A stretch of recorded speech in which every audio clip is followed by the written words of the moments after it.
"There's no room at the table, Eleanor. You can eat in the kitchen with the food trays," my daughter-in-law said while 30 people suddenly became very interested in their mashed potatoes. My son lowered his eyes. Nobody spoke. Nobody moved. I stood there holding a crystal gravy boat that suddenly felt heavier than it should have, staring at the dining table I had spent 11 hours preparing for. Then I smiled softly and said, "Of course, Vanessa. I'm glad you're here. Stay with me until the end, and tell me where you're watching from, because what happened that Thanksgiving changed the way my family looked at me forever." The house smelled like cinnamon, roasted turkey, and fresh sage stuffing. Warm golden lights reflected against the windows while snow drifted slowly outside our Connecticut neighborhood. Everything looked beautiful, perfect even. That was the cruelest part. At 5 that morning, before the sun had even touched the maple trees outside, I was already standing in Vanessa's kitchen tying on my apron. She liked reminding everyone it was her kitchen now, not mine. Even though I had helped pay for half the granite countertops after Daniel lost his job back in 2008. I basted a 22-pound turkey every 40 minutes. I baked 4 pumpkin pies from scratch, sweet potato casserole, green beans with bacon, homemade cranberry sauce because Vanessa once said the canned kind looked poor. By noon, my lower back ached so badly I had to lean against the counter while peeling Yukon Gold potatoes. But every time someone walked in, Vanessa smiled brightly and said, "I've been cooking all day." I said nothing. That's what women like me do. We smooth edges. We keep peace. We swallow hurt until it settles somewhere deep enough nobody else can see it. Around 4 in the afternoon, guests started arriving. Expensive coats, loud laughter, bottles of wine Daniel had paid too much for. Vanessa floated through the dining room in a cream silk blouse and gold earrings, touching people lightly on the arm, laughing too loudly at jokes that weren't funny. "This table's cape took me forever," she told her friends while standing beside centerpieces I had arranged. Myself that morning. My 12-year-old granddaughter Lily quietly slipped into the kitchen while everyone else admired the decorations. "Grandma," she whispered, "Mom said not to bother you because you're working." Working. The word landed strangely in my chest. I looked down at my stained apron, then toward the dining room where strangers sat in the house I once helped save financially, acting as if I were part of the catering staff. Lily frowned. "You okay?" I smiled and tucked a loose strand of silver hair behind my ear. "Are you fine, sweetheart?" But I wasn't, because for the first time, I realized this dinner wasn't about Thanksgiving at all. It was about showing everyone exactly where Vanessa believed I belonged. I stayed in the kitchen for another 20 minutes after everyone sat down, not because I wanted to eat there, but because suddenly I could not trust my voice. The fluorescent light above the stove buzzed softly, while the sounds of laughter drifted in from the dining room like music from another house entirely. Every few seconds, I heard Vanessa's voice rise above the others. "Bright. Charming. Effortless. Daniel carved the turkey this year," she announced proudly at one point, and everyone laughed as if that was adorable. Daniel had not even touched the turkey. He had spent most of the afternoon upstairs watching football while I stood over boiling pots with aching knees and swollen hands. I looked down at my paper plate. Vanessa had not even given me the china everyone else was using. I stared at the plastic fork beside the stuffing and felt something cold settle quietly into my chest. Not anger, something worse. Clarity. The kitchen window above the sink reflected my face back at me. Silver hair slightly frizzy from steam. Burgundy sweater sleeves rolled unevenly to my elbows. A woman who looked tired, but not weak. I remembered another Thanksgiving almost 15 years earlier, back when Daniel still called me 3 times a week just to ask cooking advice. Back when Vanessa was new to the family and brought store-bought cranberry sauce because she did not know how to cook yet. "Teach me everything," she had said with a nervous little smile while standing exactly where I was standing now. I did teach her. Recipes. Traditions. Which wine glasses belonged with holiday dinners. How to fold cloth napkins into little fans because Daniel liked the table looking elegant. Funny how some people slowly inherit your life while making you feel like a guest inside it. I heard chairs scraping in the dining room. More laughter followed. Then Vanessa again. Honestly, hosting 30 people is exhausting. Hosting. I almost smiled at that. The oven was still warm behind me. My feet hurt badly enough that I had slipped off my shoes while nobody was looking. Outside, snow continued falling softly over the backyard deck, coating the patio furniture in white. Everything looked peaceful, but inside that dining room, something ugly had been growing for years, and tonight it finally had a seat at the table. The kitchen door pushed open quietly, and Lily stepped inside holding a dinner roll wrapped in a cloth napkin. "Grandma," she whispered carefully, "I saved you one before Mom said there were not enough." Her cheeks turned pink like she was embarrassed for me. That nearly broke my heart more than Vanessa's words had. I took the roll gently. "Thank you, sweetheart." Lily hesitated before asking softly, "Why are you eating in here?" Children ask questions adults are too cowardly to say out loud. I opened my mouth, then closed it again, because the truth was humiliating. And somewhere deep down, I knew Vanessa was counting on that silence. I stayed in that kitchen longer than I should have. Long enough for the mashed potatoes to turn cold beside me. Long enough to hear 3 separate bursts of laughter from the dining room and realize none of them included my name. Lily sat quietly across from me on the small breakfast stool near the counter, swinging her legs gently beneath her oversized holiday sweater. Every now and then, she glanced toward the dining room as if she was trying to understand why her grandmother was hidden away beside dirty casserole dishes while strangers occupied the candlelit table. "Grandma," she asked softly after a while, "did you used to host Thanksgiving before Mom?" Such a small question, but it opened something inside me. I looked around the kitchen slowly. The copper pans hanging above the island had been my idea. The cream subway tiles along the wall, my choice. Even the handwritten recipe cards tucked near the spice rack were mine, faded from years of fingerprints and butter stains. "For a very long time," I answered quietly. "Your father grew up running through this house every Thanksgiving morning asking when the pies would be ready." Lily smiled faintly. "Dad never talks about that." Of course he did not.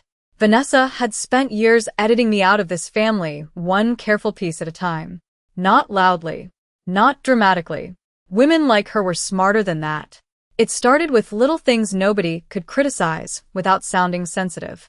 She stopped using my recipes. She changed Christmas dinner from formal china to buffet style because it felt more modern.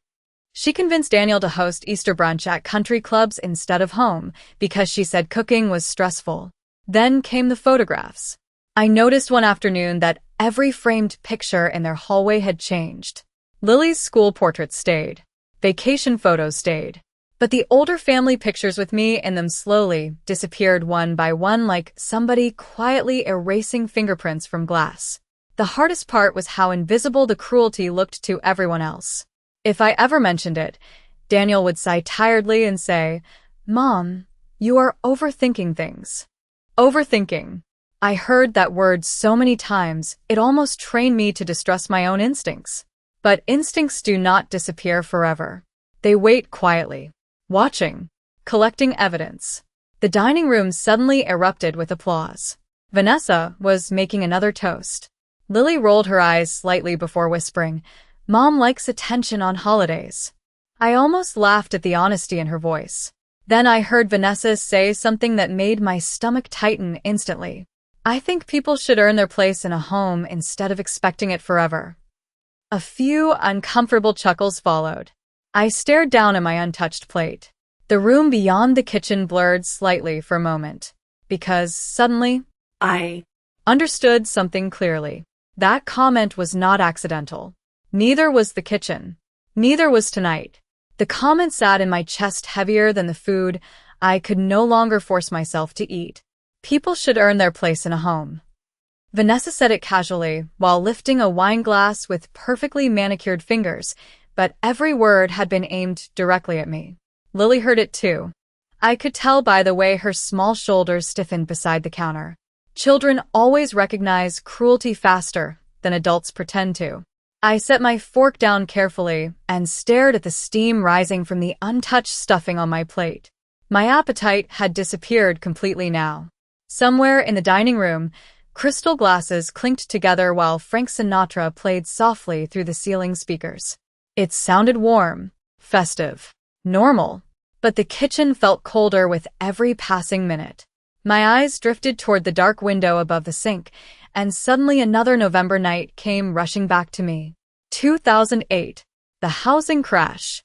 Daniel sitting at my old oak dining table with both hands trembling around a cup of coffee he could barely drink. He was only 24 then. Newly married. Terrified. "We're going to lose the house, Mom," he whispered that night after Vanessa went upstairs crying. The bank already sent another notice.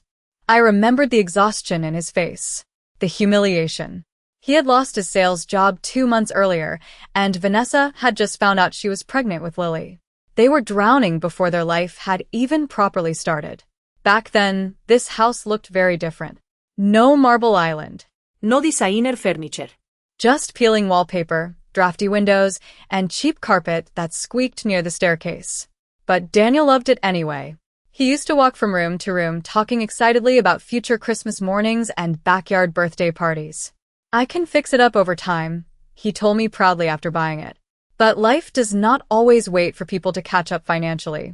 I still remember driving to my bank the next morning after our conversation. The cold leather steering wheel beneath my hands. The knot in my stomach as I signed. Withdrawal papers for almost half my retirement savings. $140,000. Nearly 30 years of careful saving after my husband died. Money meant for my future. My security. My old age. I never told anyone the full amount. Not even Daniel. I handed him the cashier's check 2 days later inside this same kitchen while snow fell outside almost exactly like tonight. His eyes filled immediately. "Mom, I cannot take this." But he did. Because without it, the house would have been gone by Christmas. Foreclosed. Finished. And now, 15 years later, I sat alone beside a microwave while strangers occupied the dining room of the very home my savings had protected. Lily suddenly looked up at me quietly. "Grandma, did you help Dad buy this house?" I swallowed slowly. Before I could answer, Vanessa's voice cut sharply through the doorway. "Lily, sweetheart, leave your grandmother alone. She likes quiet." The silence after that felt deliberate. Controlled. Like she was still trying to decide exactly how small she wanted me to feel before the night was over. After Vanessa sent Lily away, the kitchen became painfully quiet again. I could still hear forks against china from the dining room, soft music, muffled conversations about ski trips, private schools, and stock markets.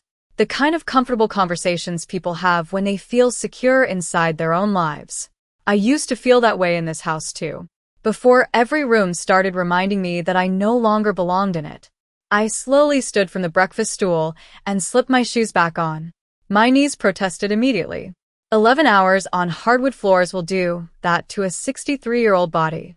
I carried my untouched plate toward the sink and paused when I caught my reflection once more in the dark kitchen window. For a second, I barely recognized the woman staring back at me. Not because she looked old, but because she looked invisible. That realization hurt more than Vanessa's cruelty ever could. People survive rude comments. What destroys them slowly is feeling unnecessary. I rinsed the plate quietly while voices floated in from the dining room. Then I heard Vanessa laugh. Sharply before saying, "Honestly, boundaries are healthy. Some parents do not know when to let go." Several guests murmured in agreement. My hands stopped moving beneath the warm water instantly. There it was again. Another carefully aimed sentence disguised as casual conversation. Vanessa had mastered that skill over the years. Every insult wrapped neatly inside fake sophistication. Every humiliation delivered with a polished smile so nobody could accuse her of being cruel. I dried my hands slowly on a dish towel while something inside me shifted. Not dramatically. Not angrily. Just firmly. Like a lock clicking into place. Because suddenly I realized I had spent years trying to earn comfort in a home that my own sacrifice had protected. Years shrinking myself to avoid tension. Years pretending not to notice disrespect because I was afraid confronting it would push Daniel further away. But silence has a cost. And tonight. I was finally beginning to understand how expensive mine had become. I opened the small drawer beside the refrigerator and reached underneath a stack of old takeout menus. My fingers closed around a cream-colored envelope I had placed there earlier that afternoon before guests arrived. I had not planned to use it. Honestly, I brought it mostly for myself. A reminder that my memory was real. That my contribution had existed even if nobody acknowledged it anymore. Inside were copies of wire transfers, bank statements, and one faded cashier's check receipt dated November 17, 2008. $140,000. I stared at the envelope for several long seconds while voices continued drifting from the dining room beyond the doorway. Then Daniel's voice finally broke through the noise. Mom has always been independent. It was the first thing he had said about me all evening. My chest tightened unexpectedly. But before the feeling could settle, Vanessa answered lightly, "Independent is one word for it." Laughter followed again. Soft. Uncomfortable. Careful. I looked down at the envelope in my hands, then toward the glowing dining room beyond the dark hallway. And for the first time that night, I stopped, feeling embarrassed. Vanessa wanted me hidden in the kitchen because kitchens are where people work quietly without being seen. But she had forgotten something important. I was not hired help in this house. I was part of the reason this house still existed at all. The envelope felt strangely heavy in my hands as I stood alone in the kitchen doorway, watching the dining room beyond it. Warm candlelight flickered across polished wine glasses and half-empty plates. Everyone looked comfortable, relaxed, safe inside a version of the evening where I existed somewhere off-stage, washing dishes and staying quiet. Vanessa sat near the center of the table, glowing beneath the chandelier in her cream silk blouse, laughing with one of Daniel's co-workers while casually resting a hand on the stem of her wine glass. She looked like the kind of woman magazines describe as effortlessly elegant. But I had lived long enough to know elegance without kindness is just decoration. Daniel finally noticed me standing there. His expression shifted immediately. Not guilt exactly, more like nervousness. Like he suddenly realized he had forgotten something important hours ago and did not know how to fix it now that people were watching. "Mom," he said carefully, "did you eat?" Such a small question after everything. I almost answered automatically the way I always did. "I am fine." Women from my generation say those words even while breaking apart quietly inside. But tonight the sentence stopped before reaching my mouth. Vanessa leaned back in her chair and smiled tightly. "There was not enough room out here," she explained to the table as though discussing weather. And Eleanor said she did not mind the kitchen. The lie settled over the room instantly. A few guests looked down at their plates. Others pretended sudden interest in their drinks. Nobody challenged her. That is the thing about humiliation in polite society. It survives because witnesses value comfort over honesty. I stepped fully into the dining room then.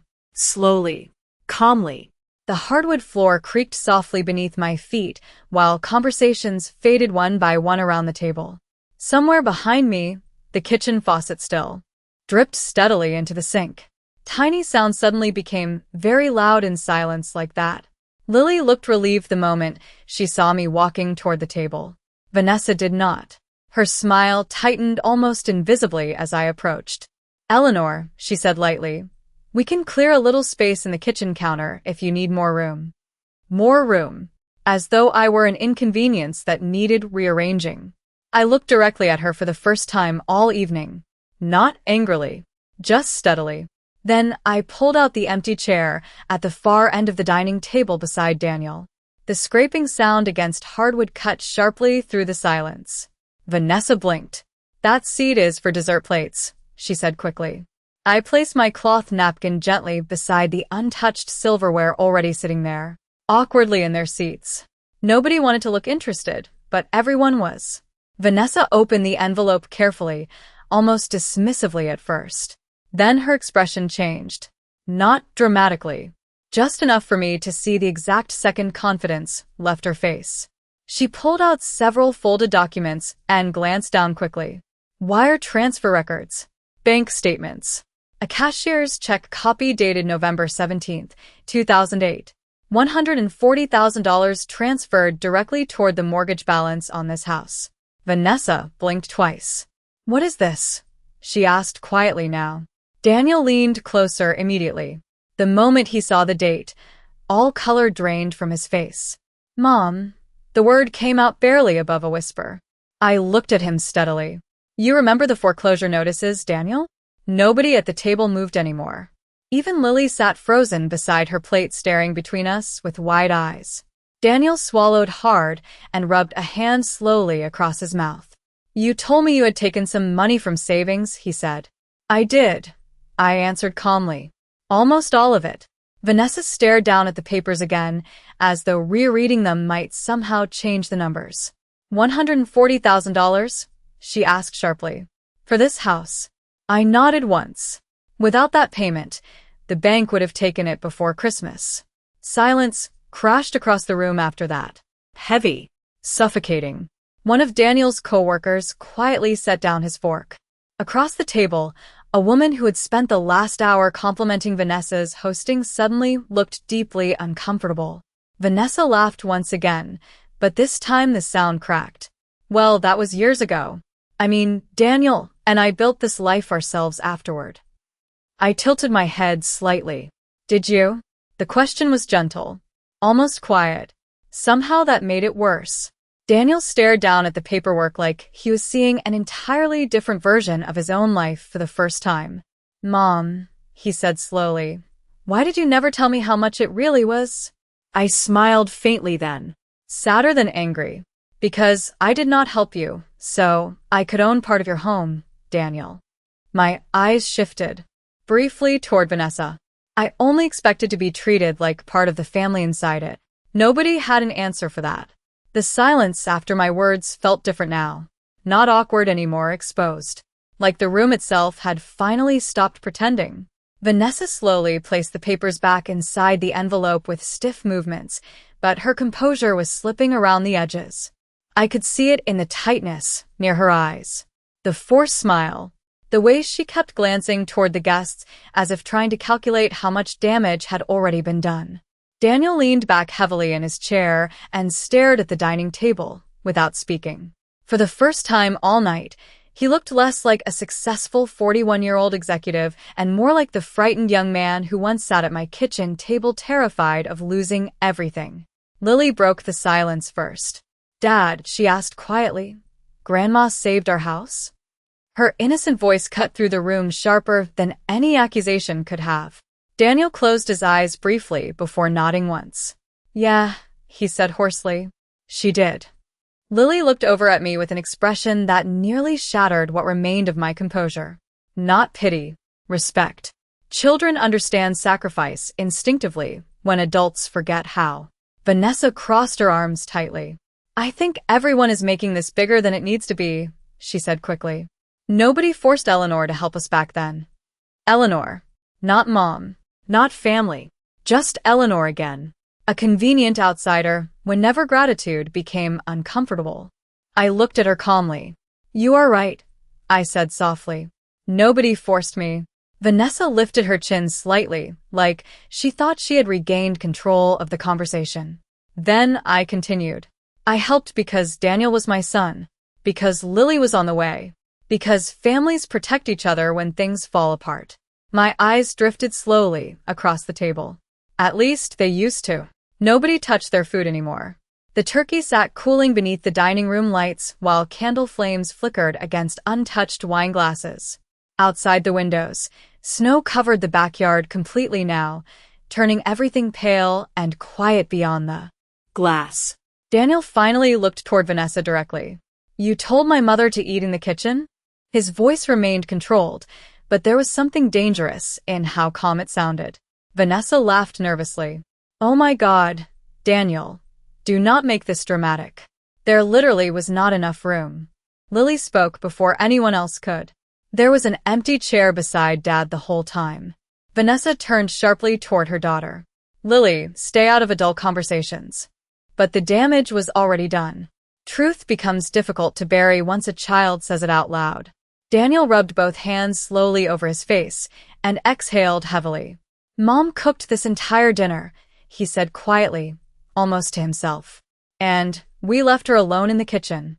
The sentence seemed to humiliate him more than anything I had said all evening. I watched my son carefully then. Watched realizations settle onto him piece by piece. Not just about tonight, but about years of small silences. Missed comments. Excuses. The slow erosion of respect he had allowed because confronting it felt inconvenient. Vanessa suddenly pushed her chair back slightly. "So what now?" she asked coldly. "Are you trying to make everyone feel guilty?" I looked at her for a long moment before answering. "No, Vanessa."